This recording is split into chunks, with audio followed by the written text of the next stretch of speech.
Eddie, welcome to New Jersey. I know you've just landed this afternoon. You've been here before? You've been to New York before? I've been to New York, yes, on holiday. I can't tell you what year, Keith. The years seem to zip by, but yeah, an amazing place. Yeah, and how much are you looking forward to tomorrow's game on the back of the draw against Chelsea? Very, very quick turnaround for you, but I suppose an opportunity for you to see the whole squad. Yeah, I think we're using it as an opportunity to see the whole squad. We were pleased with a lot of what we saw against Chelsea. I think it's been a really tough schedule for us. Playing two very good Premier League teams, now we play a third. But ideal test really for the Premier League season. I heard you say last night after the game that the players were exhausted, they're tired out. Have they had to put a lot into this last week or so? Yeah, it's been intense, as I say, not just the games but the training, the heat. The heat's an added dynamic that you don't get in England very often, so what would constitute quite a light session in England has turned into a very hard session here. But that's part of pre-season and that's why we're here. So I've been really pleased with the majority of what I've seen, and hopefully we can end the tour on a high note. Have you coped with the heat yourself? Okay. I'm not great in the heat, I'll be honest. I remember you saying that last year. Well, when you had the cap on. I'm not. I've got my cap on. I've got tracksuit bottoms on. Everyone going, and I'm in black as well. You're overdressed, but I try to keep out the sun as much as I can. And the lads obviously had a bit of downtime. We saw the footage of them playing baseball. Looked like a lot of fun. One, did you get involved in that? And two, how good is it to see them doing that and just kind of get away from the monotony, I suppose, of the football? Yeah, we tried to break it up and give them a morning of enjoyment. They were very keen to play. They'd watched the baseball on the first when we arrived, and I think that whetted their appetite. They had a go. No, I didn't join in with the players. They're far too good and too strong.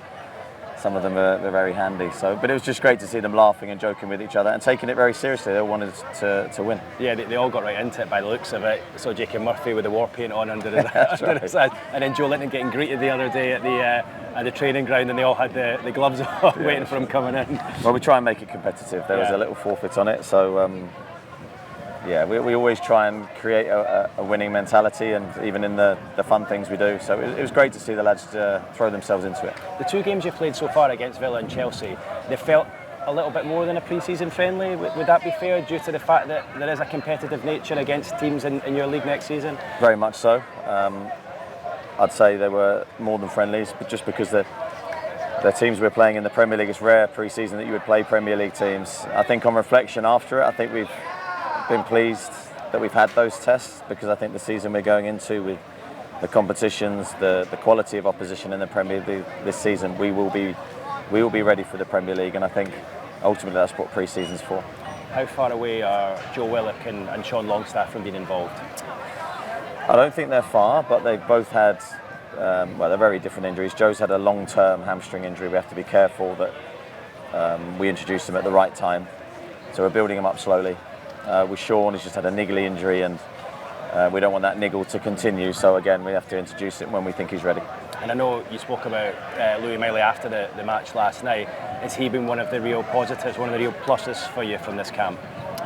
Yeah, I think so. And looking at pre-season as a whole, I think himself, two academy players, Elliot Anderson, they've both done extremely well.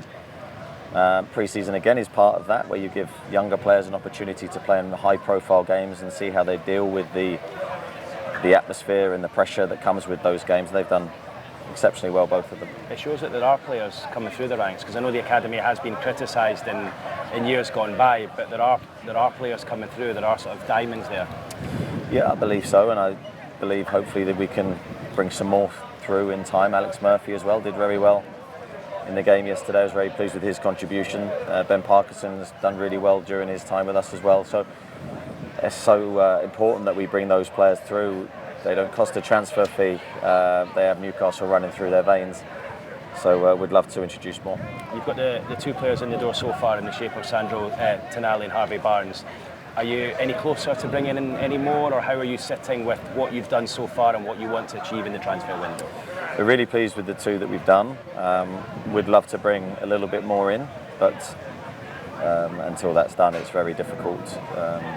I think when you're looking through this summer as a whole, as a transfer market, it's been very difficult to bring good players in, and that will continue to be the case. The better the team does, and the higher the quality we have in our squad, to actually improve what we have becomes more difficult. And I know you've spoken about FFP a number of times, and you said you had to trade in order to bring in Harvey Barnes. Is that the case for any further incoming transfers as well? Do you need to trade, or is there a budget there for a player without selling first, like we saw with St Maximin?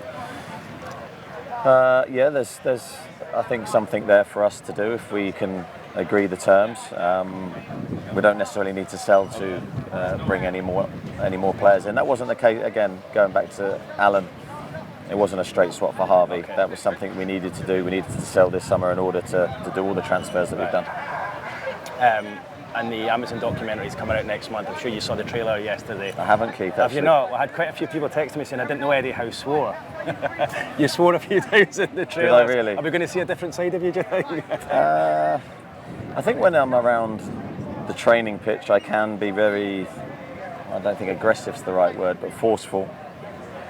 And maybe at times my language may run away with me. I don't like to hear myself swear, to be honest. It's not something I want to do, but I just think when you're in the throes of emotion, choosing your vocabulary can be quite difficult. So maybe the occasional word might slip out, but certainly not intentional.